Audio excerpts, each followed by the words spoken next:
د سپېڅلي خدای تعالی په نامه سلام، وخت مو په خیر. عزتمندو لیدونکو د 8 بجو خبري ټولګې ته ښه راغلاست. په پیل کې د څو مهمو خبرونو سرټکي. چې متاسفانه په پاکستان کې ځینو خاصو پوځي کړنو ته په افغانستان کې مرکزي او قوي حکومت، امنیت، پرمختګ او په عموم کې سوله او ثبات د پاکستان پوځي رژیم او اسلامي امارت ترمنځ د مذاکراتو ناکامېدل. ذبیح الله مجاهد وایي چې په پاکستان کې یوه ځانګړې کړۍ د کابل او اسلام آباد ترمنځ د ښو اړیکو مخه نیسي. د پاکستان دفاع وزیر وایي چې پاکستان به ته هغه برید ونه کړي چې له افغانستان څخه برید ونه شي. اسلامي امارت وایي چې د هر ډول احتمالي برید ځواب ورکولو ته چمتو دی. उसका जवाब जो है हो सकता है सबको सब साथ कोलैटरल डैमेज भी हो. خواجه صاحب دې دا نه هېروي چې روسان او امریکایان له موږ څخه د ځمکني حساب ډېر لرې وو. پاکستان ته د افغانستان سخت خبرداری. د اسلامي امارت د سرحدي چارو وزیر وایي چې پاکستان باید په خپل پوځي ځواک ویاړ ونه کړي او غوره ده چې د افغانستان تاریخ ته بیا کتنه وشي تر څو پوه شي چې څنګه لوی قدرتونه په شمول د متحده ایالاتو په افغانستان کې مات شوي دي. د کورنیو چارو مرستیال وزیر هم دا ویلي چې که جګړه پیل شي افغانان به د هند پولې ته پرمختګ وکړي. او د خبرو اترو تر ناکامۍ وروسته په پاکستان کې پر افغان کډوالو فشارونه زیات شوي دي.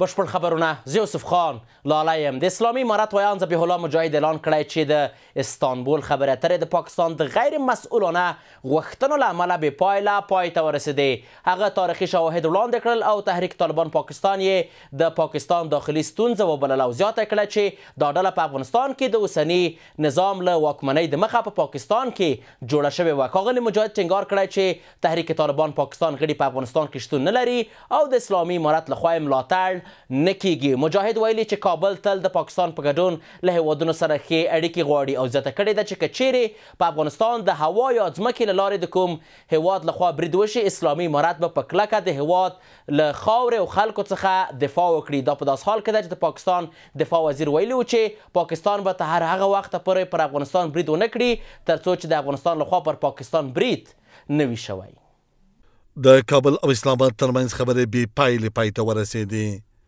هغه خبرې چې لومړی پړاو په قطر کې ترسره شوې وې او د اوربن لامل شوې وې، خو دوه نور پړاوونه چې په ترکیه کې ترسره شول تېره شپه بې پایلې پای ته ورسېدې. د افغانستان د اسلامي امارت ویان ذبیح الله مجاهد په کابل کې په یوې خبري ناسته کې وویل د استانبول وروستۍ ناسته د پاکستان له لوري غیر مسؤلانه او غیر منطقي غوښتنو له امله بې پایلې پای ته ورسېدې. داسې دا ځل د خبرو جریان ولې موافق نه سو. ما یادونه په خپل اعلامیه کې هم کړې ده چې پاکستان غوښتنه کوله چې پاکستان دننه امنیت هم د مسؤلیت افغانستان ته راجع شي او افغانستان هغه کابو کې حال داسې ده د افغانستان د توام خبره نه وه او په خپل به هېڅ ډول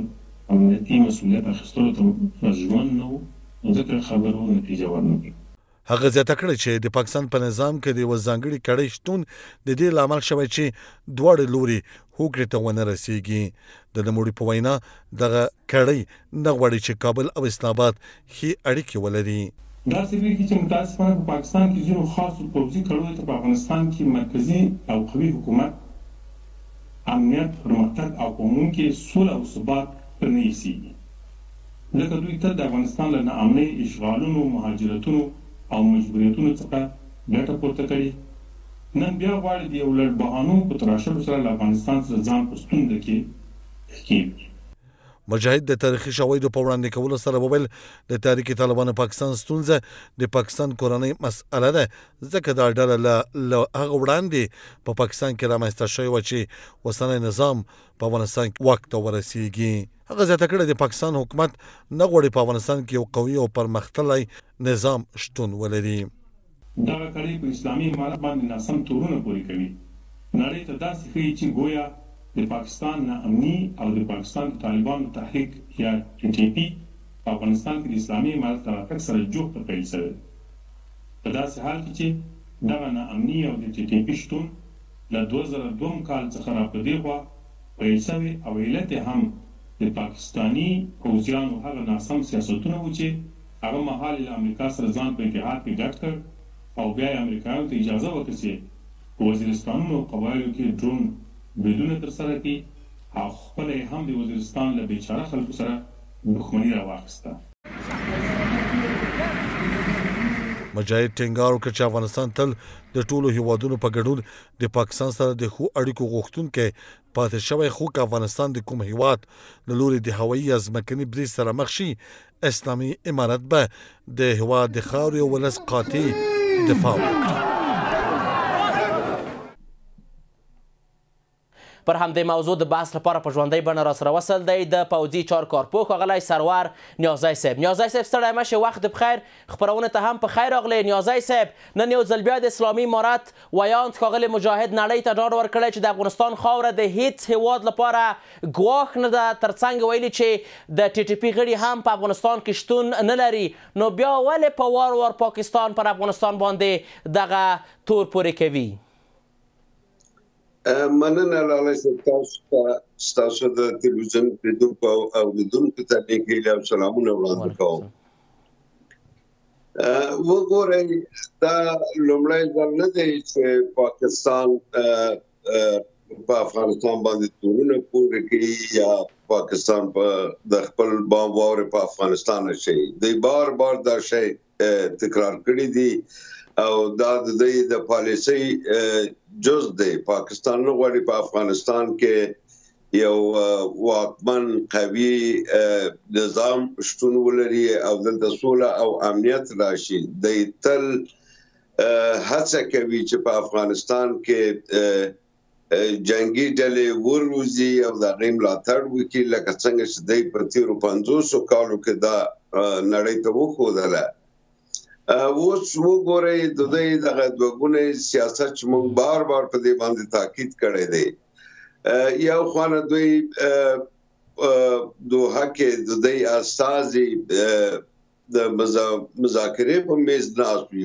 بله خوا د دوی فوجیان په افغانستان باندې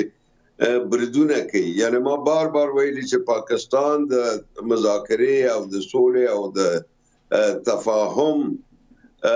اراده نه لري. دوی غواړي چې افغانستان ناامن اوسیږي. دوی غواړي چې پخوا دوی دغه ناامني د خپلو نیابتي ډلو په لاس په افغانستان کې مخته بیاوله، او اوس چې هغه نیابتي ډلې له منځه تللي دي یا د دوی د لاسه وتلي دي، اوس دوی په مستقیم ډول غواړي چې په افغانستان کې د جګړې اور بل وساتي. نو زه فکر کوم چې پاکستان ډېره سخته تېروتنه کوي. د پاکستان دغه غوښتنې چې دوی په دوحه کې د افغان پلاوي څخه غوښتنې کړي دي، دا په هیڅ منطق برابر نه دي. دوی وایي چې تاسو ټي ټي پي ټول دغه ته افغانستان ته وغواړئ او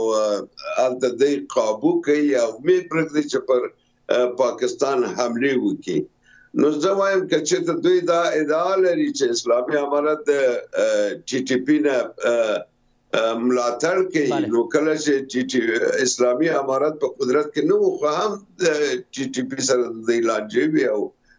ټي ټي پي هلته فعالیت درلودی او په دې بریدونه کول.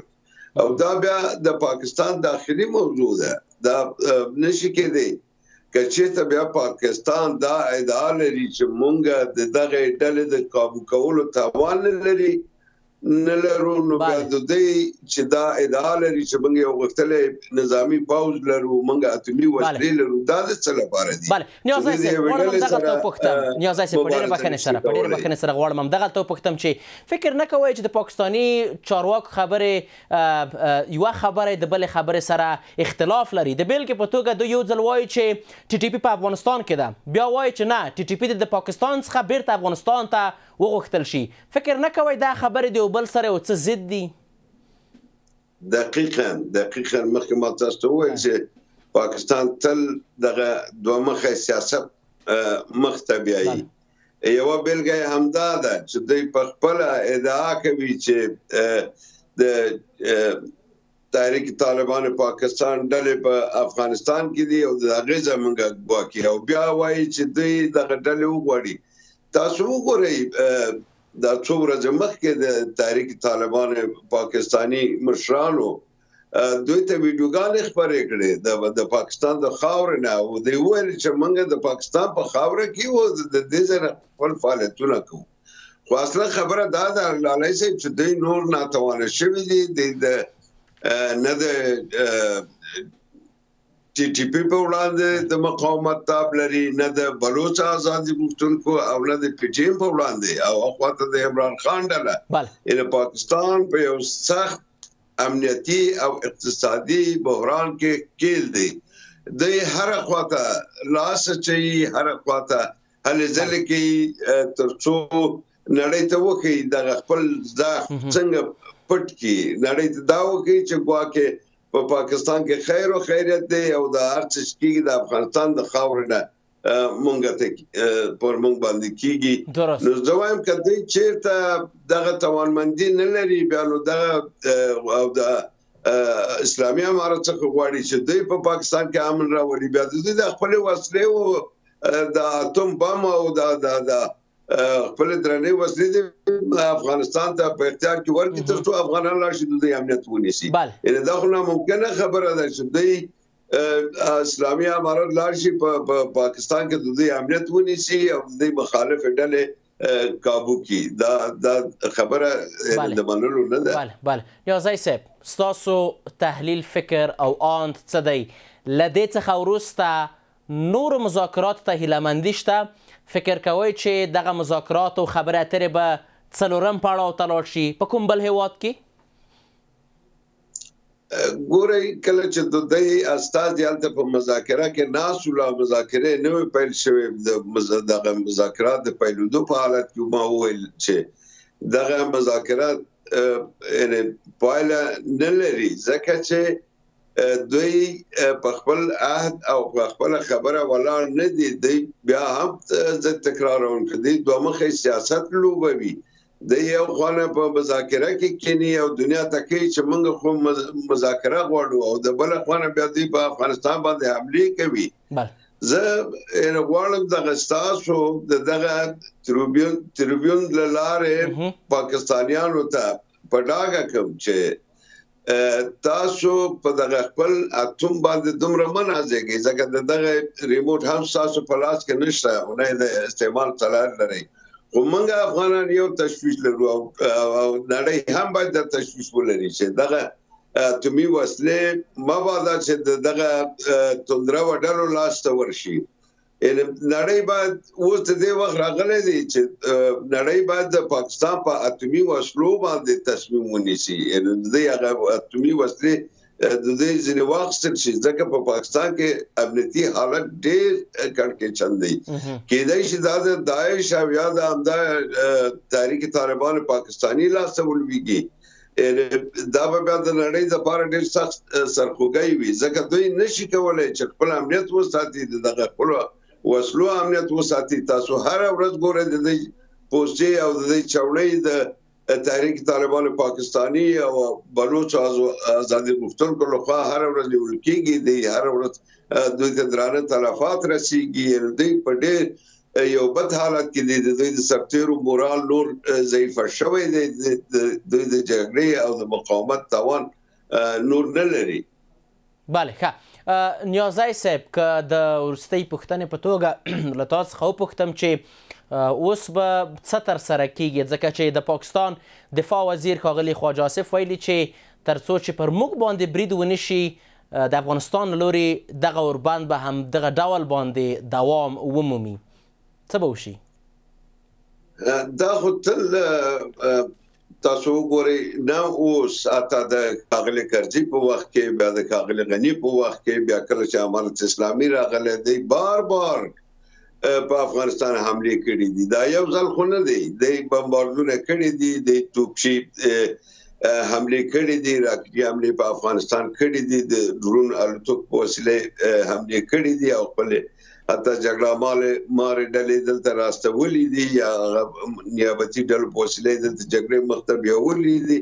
دا خو د اوس نه دی نو څنګه په پاکستان باندې باور وشي ځکه دوی خپل باور له لاسه ورکړی دی زه فکر کوم چې اوس څه باید وشي. اوس زما غوښتنه د اسلامي امارت څخه دا ده چې دوی خپل د سرحدونو امنیت ونیسي، ځکه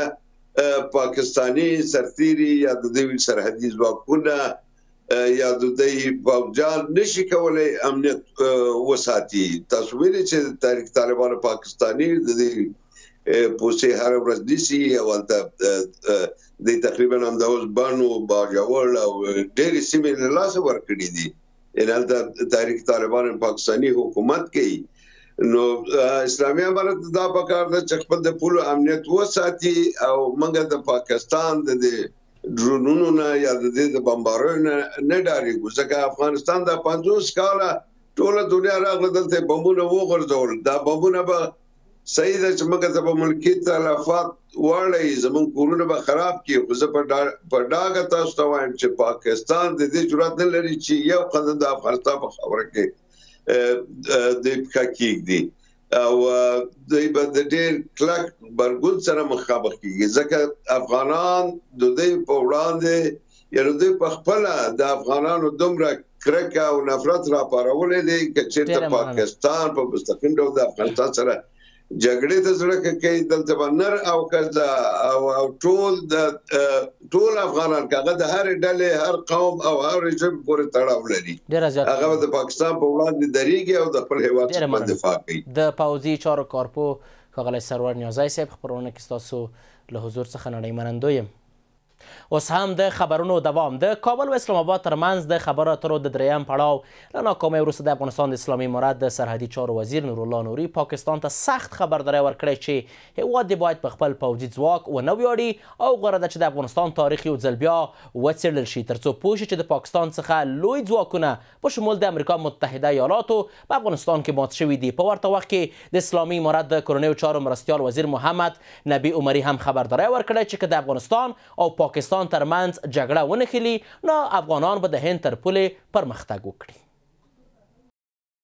پس از آن که دور سوم گفتگوها میان امارت اسلامی و رژیم نظامی پاکستان در استانبول به بنبست کشیده شد و بی‌نتیجه پایان یافت، ذبیح الله مجاهد سخنگوی امارت اسلامی رفتارهای غیر مسئولانه و عدم همکاری هیئت پاکستانی را عامل اصلی این وضعیت دانست و گفت دفاع از مردم و خاک افغانستان واجب شرعی و ملی آنان است و در برابر هر گونه تجاوز بر افغانستان پاسخ جدی خواهند داد.